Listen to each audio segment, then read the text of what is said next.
sommes retrouvés cet après-midi à la fin de 48 heures d'avertissement pour faire le constat sur les avancées. Qu'est-ce que nous avons obtenu sur les 8 points que nous avons soulevés au niveau du gouvernement? Nous avons obtenu rien du tout. Simplement qu'à midi, on nous a amené un document du ministère du Budget nous demandant de fournir une liste de 9 personnes qui vont participer à l'audit des effectifs que nous réclamons depuis plus de 7 mois. Donc, nous l'avons fait sur place et l'Assemblée générale a constaté que sur les points de revendication, notamment le décret que nous avons tous voté et validé par les ministres, n'est pas tombé sur notre table. Non, nous n'avons pas le draft de ce décret.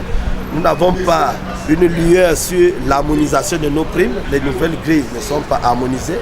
Nous n'avons pas le cadre de veille budgétaire qui permet d'évaluer si l'atteinte des objectifs est véritablement atteinte ou pas. Donc sur cette base-là, l'Assemblée générale vient de voter à l'unanimité la poursuite de la grève désormais en grève générale illimitée. Je rappelle que nous ne sommes pas en violation de la loi parce que notre grève avait été suspendue pour raison de négociation. Puisque nous avons suspendu notre participation aux négociations.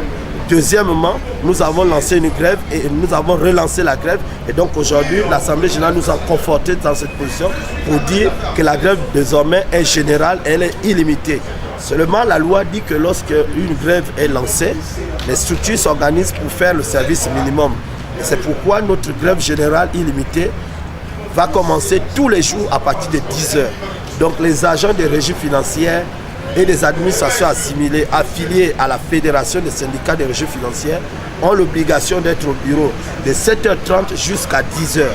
Et à 10h, nous avons chaque jour un lieu où nous allons faire le piquet de grève pour que tous convergent vers ce lieu afin de faire avancer le dossier, de faire reculer le gouvernement et l'ensemble de ceux qui sont en négociation avec nous dans le cadre de la commission bipartite, que je rappelle que l'arrêté qui le met en place est désormais dépassé puisqu'il était prévu pour 3 mois.